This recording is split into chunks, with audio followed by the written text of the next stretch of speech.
And welcome everybody to another episode, if you can call it an episode, of GameGuru Live Max, GameGuru Live Max, GameGuru Live Max, Game Max Live broadcast number 43. Or for those who couldn't untangle that wonderful start to the show, GameGuru Max Live broadcast number 43. And have I got something to show you today?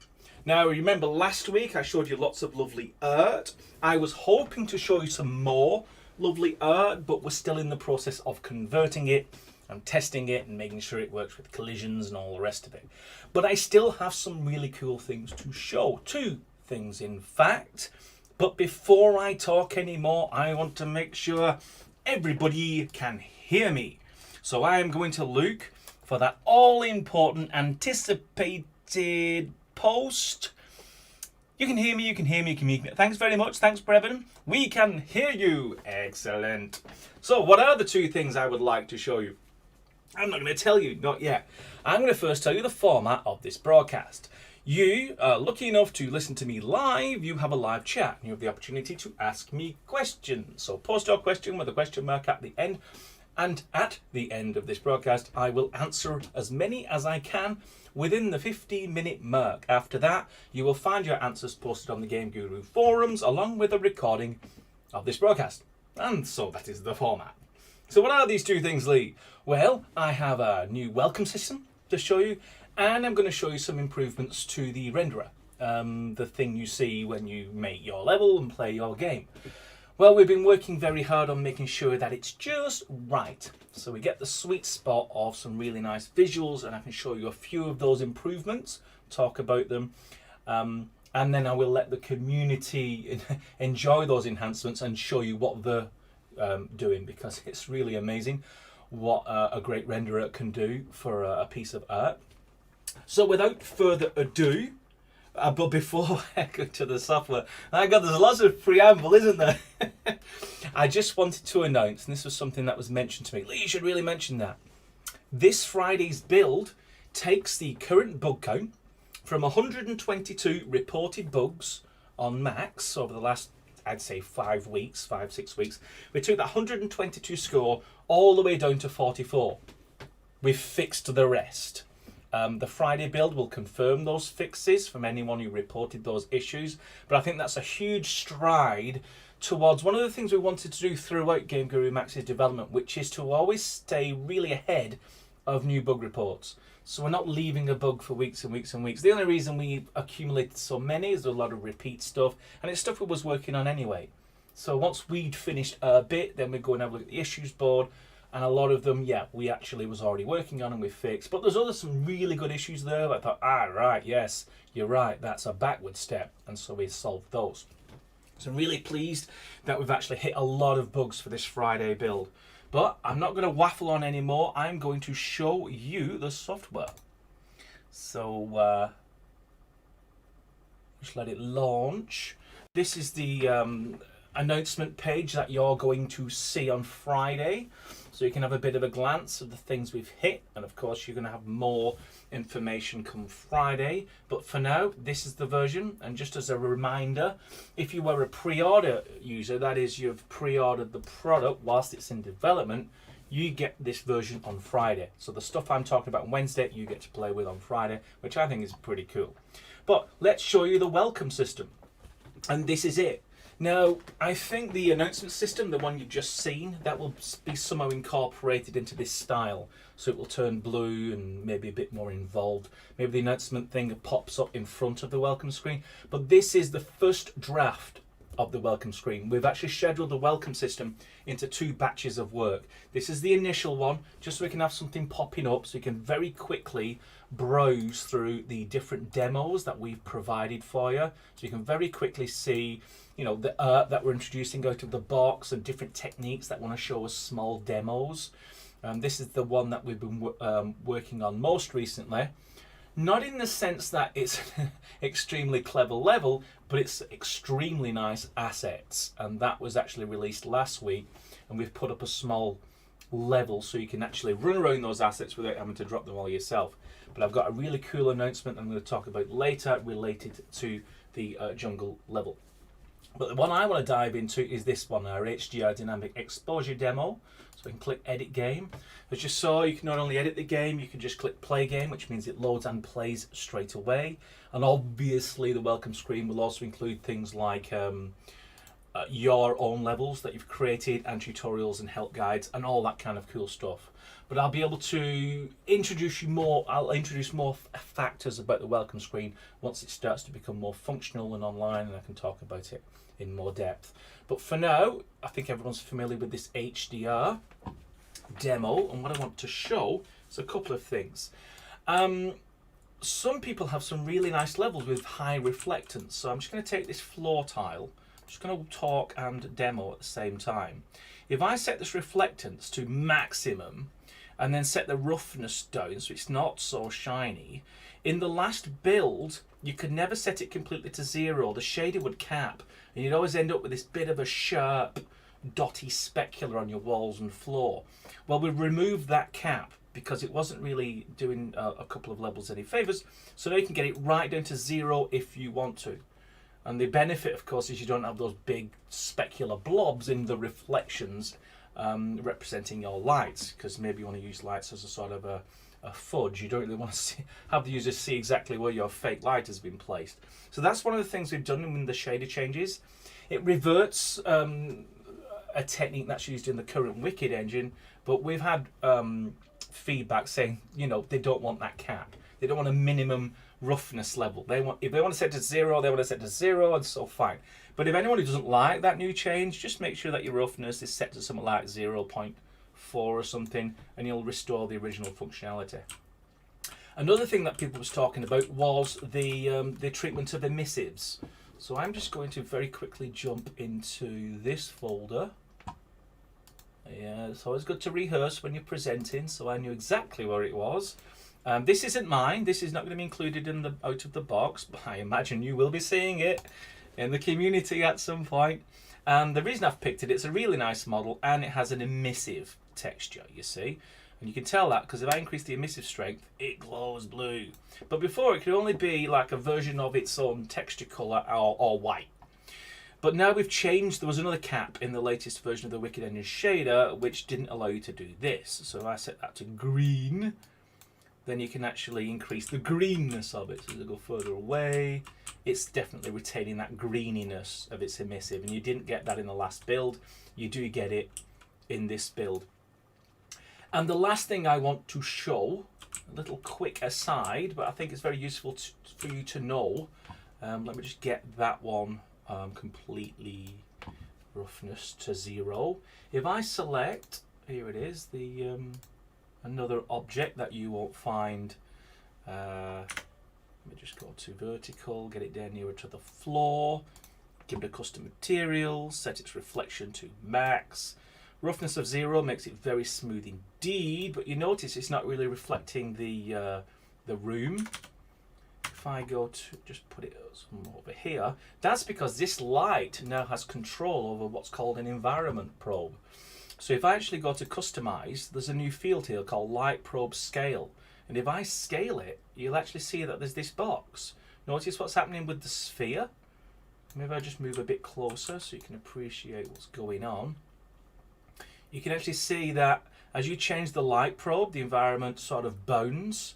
Then it's actually pulling information about that room from around and then mapping it onto the sphere. Before, you didn't have control over the light probe.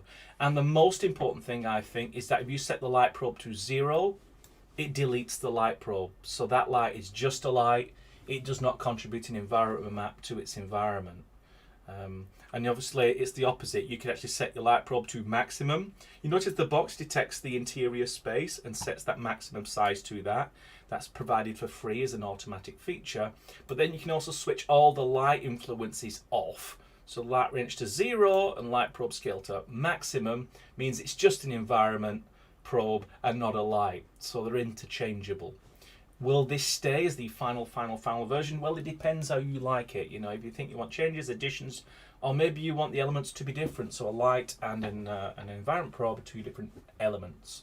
So please feedback on that, let us know what you think. But for now, that's our solution. It is convenient. Usually where there's a light, you want an environment probe to do correct reflections, and just dropping all the lights in your scene takes care of all the environment mapping for you. So those are some of the things. Like I said, there's not a huge new library of assets, but I'll tell you what it is. Any assets that we introduce and have already introduced are now going to be better, and you have more visual control of those assets moving forward. And I think it was well worth focusing on those for this Friday's build, and I hope you enjoy it. And as I hinted at before, there's some stuff happening in the community, and people that we're actually talking closely with are producing amazing things. But it's not for me to show, not for me to show. They put in all the hard work. They should get the laurels and the kudos when they're ready to share it. I may have sneakily shared a piece of it, but yeah, that's just an example of a much greater, a more amazing project. So that is what I wanted to show in the main. The last thing I wanted to mention before I answer some of your questions is the competition. Ta-da! The first ever GameGuru MAX competition ever. We've never run a competition on Max before. This is the first. It is rather selfish because I'm not particularly very good at level design, but I know many of you are. And so we have all the jungle assets. The render is pretty decent now. So what we want is a small jungle level. Something that represents all of the jungle assets in a small level that someone could very simply load, run around and say, ah, this is really nice, rather than have to drop in assets one at a time. And the winner will receive a $100 Amazon voucher, and they will be able to have their level in all of the development builds. So everyone who gets the pre-order and gets the Friday builds will be able to play their level and enjoy it. And who knows, maybe we take that level on to become a full-blown demo game, which would be awesome. So that's a competition. It's a very short window of opportunity. You only have till yesterday, when we announced it on the GameGuru website, to Monday the 17th, midnight UK. So 6 days really. So you don't have to go crazy. It's a very small level. You can walk across it in like 20-30 seconds. But I think that allows you to cram in lots and lots of detail. And I'm really looking forward to seeing the ideas that you come up with, considering the fact you don't really have terrain or water or anything like that. You have a flat green grass floor. Everything else that you create will have to come from the jungle assets pack. So yeah, absolutely looking forward to that. But without further ado, I'm going to drag in my chat window. Hopefully we've got a few worthy questions for me, and we'll get to the top. Hello everybody, thanks for your greetings. Looking at the clock, we have 2 official minutes to answer questions, and then we'll probably add a discretionary 5 more minutes to keep it under the 20-minute mark. So let's see, who's got the first question mark? Here we go. This is from Kenzu. First time I get to see one of these. Haha, how long do they last? Officially 50 minutes. In practice, over 50 minutes. Hopefully that is answering your question. I don't know what Kangaroo Live is, but thanks for your question, Mark. Everyone can hear me. Great, wonderful. This is from PC Veteran. Will the character be able to swim? Yes. Yes, indeed. If anyone remembers back in the day with GameGuru Classic, the player walked into the water would instantly die. Nobody really liked that. That wasn't really a feature. So this time we've learned our lesson. The player will be able to walk into the water, swim on the surface, swim underneath. The rendering will accommodate underwater rendering. You'll be able to see fishes and underwater plants. You'll be able to move in and out with decent transitions. So yes, you will be able to add water to your gameplay. No problem at all. I think that's pretty critical in a modern games engine. Kenzu says I sound very posh. You're probably not from the UK. I have a northern accent, and the last thing would ever be described as is posh. I am nearly in Yorkshire. I'm from Lancashire, but we're all friends now, Lancashire and Yorkshire. But yes, definitely more west than Yorkshire. Looking for a question mark, hopefully related to the software. PC Veteran, yes, as per previous answer, underwater environments will be a thing with animals and vegetation that looks like it belongs underwater. Okay, so looking for a real question about the software. Here we got Mant this. When can we expect the new terrain system? Not for some time. We want to make sure it's absolutely right. If anyone has used the current terrain system where you're paying even a small amount of terrain and your level's almost 500 megabytes in the FPM file, you'll know that we don't want to do that again. We want to make sure that it's fast, it's optimized in the video memory, on the CPU, in the system memory, in the files you save, the files you load. We want to make sure it's all right before we reveal anything.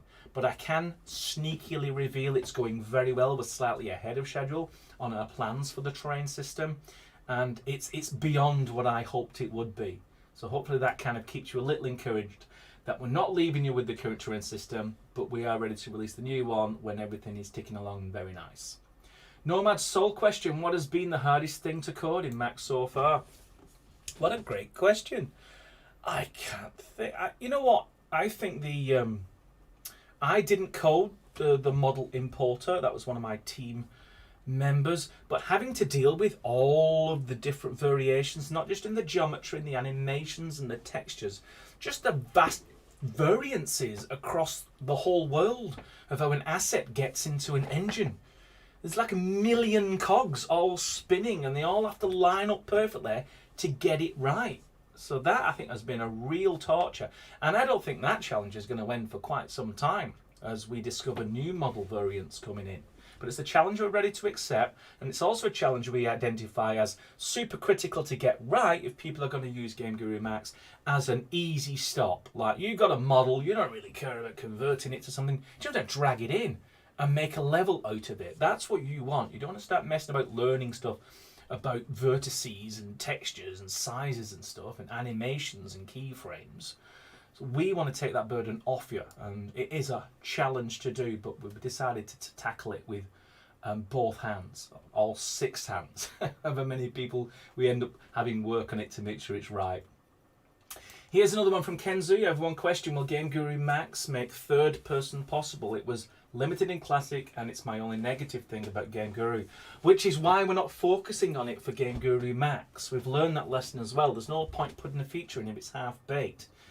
You know, it's nice, it's a novelty, but it's useless to no one. You know, you want it fully functional. So we're not doing a half-baked third person. We're going to focus on first-person gameplay, and only when we've got it absolutely right and we've got the plaudits will we move on to other stuff. So for GameGuru MAX, out of the box, you're going to get shooter, role-playing game, RPG, and puzzle, all in a first-person perspective. So that's what we're aiming for.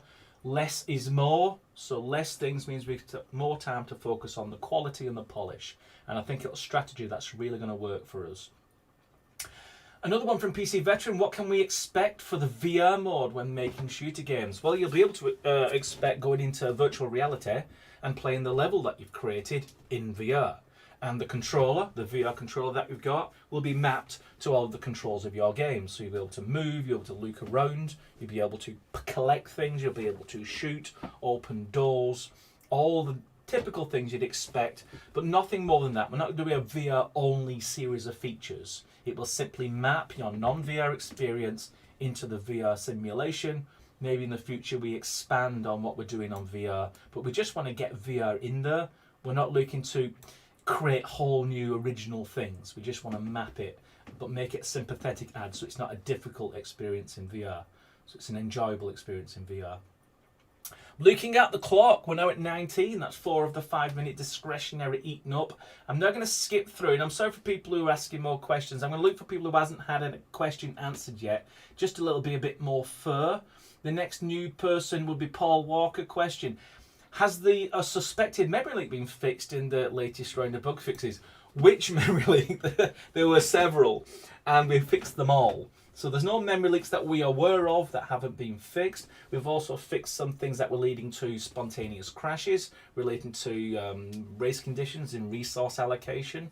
So this version is more stable and leaks less. Well, is the leak still in the software? Most likely. Is the crash still in the software? Most likely.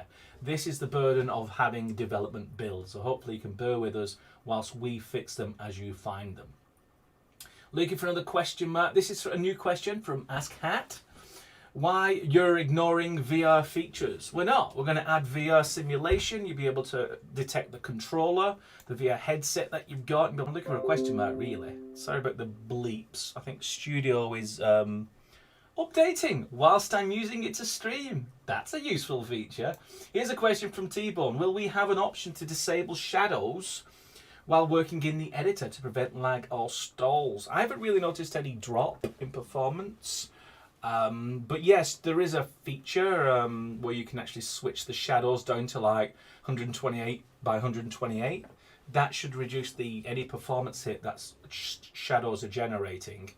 But I don't think there's an option to switch them off completely. So check out that. Just reduce the shadow resolutions. See if that improves your performance. But yeah, if that lag is consistent and you experience it a lot, put an issue report in with as much info as you can. It might not be shadows. It might be something that's connected to shadows. And it's something that we might be able to find and fix. And it might benefit other features as well and other people who are also experiencing lags but in maybe different areas. Here's another question, new question from Rasbo. How's multiplayer threading performance? Extremely good. In fact, the Wicked engine's based on using as many threads as it can find and spreads all the GPU workload across them. Does it very well. And on our side, on the non-graphics engine side, we also use multi-threading for all kinds of things now. We're loading resources in the background, we're pushing things that we don't need to do immediately. A little reveal on the new terrain system, we're doing a lot of threading work, so stuff that doesn't need to be immediate can be pushed off onto a thread and then the results pull back after 7-8 frames because it's not actually necessary to see it right in front of you because it might be a mountain that's off in the distance and you don't need to see it right away. So we're really embracing the idea of multi-threading for obvious reasons. Modern computers don't have one core or even 4. They have 12 or 16. And those processors, are clocked lower than the earlier computers with just one core. And so it's very important that a modern games engine can spread itself across all available threads on your PC. Looking at the clock, I have broke through the 20-minute barrier, so I'm going to answer 2 more questions and then the rest you'll have to find in our forums. So the next question mark from Super Confidential Man has 4 question marks. Will the original GG assets look good or drag the visual quality down? It will drag the visual quality down. All of the assets in GameGuru MAX have been tenderly researched to make sure they have the proper PBRs, they all look right, all the textures are there, the geometry is right, the geometry is fast. The animations work, everything. You drag something from GameGuru Classic Land, it's a roll of the dice. Might look great, might look terrible. But we can't guarantee that everything from Classic's going to look great. But I would say generally, if you're pulling stuff from Classic, that object might be 10 years old. Will it drop the visual quality? Probably. So my recommendation is just use the GameGuru MAX assets that we provide. Or if you've already got a great collection of high quality stuff from Classic, certainly use that. But also take advantage of going to different asset stores. Like Sketchfab or CubeBrush and get some really nice art from there and drag that in because we are making a lot of effort to make sure our importer will support that. And the next question, I'm looking for someone who hasn't asked a question before, just to be fair to everyone. This is from Miko. How many players is planned in multiplayer? There will be no multiplayer in the first version of GameGuru MAX. I've said this a few times, but I'm absolutely happy to keep answering this one because you come from GameGuru Classic, it had multiplayer, you go to Max, you think it's going to have all the features Classic had. Multiplayer is a big job, and so we're going, just like I said about third person perspective, we're only going to focus on a few things but do them very well. Multiplayer is a huge topic, and so we've decided not to support multiplayer initially. We do have the technology for it. We have already done work on the multiplayer side in the background using the Photon multiplayer engine, which is amazing and does lots of things. It's very fast, but we're not putting it into the first version of GameGuru MAX. We want to get first-person shooter, RPG, and puzzle perfect before we start looking at other features such as multiplayer in third person and vehicle driving and all that kind of jazz. So hopefully that answers your question, and it's not too disappointing, but there's plenty more things to look forward to in GameGuru MAX and should keep you busy for a very long time. So that's it from me. I just want to say that if you are joining us for the first time, you can pre-order this whilst it's still in development for a 25% discount. And if you are a pre-order user, you get access to builds every Friday, come rain or shine. So anytime you watch one of these broadcasts, the thing that you see on the screen is what you'll be able to play with 2 days later. So that's one of the thank yous for pre-ordering GameGuru MAX early in its development, and a big thank you from me as well. So until next Wednesday, 4 p.m. GMT, I hope you enjoyed it. Thanks for all your questions. Anyone I didn't get to, absolutely check out GameGuru forums later and you'll find all your answers there. So until next week, I've enjoyed it. I hope you have too. I'll say goodbye. Goodbye.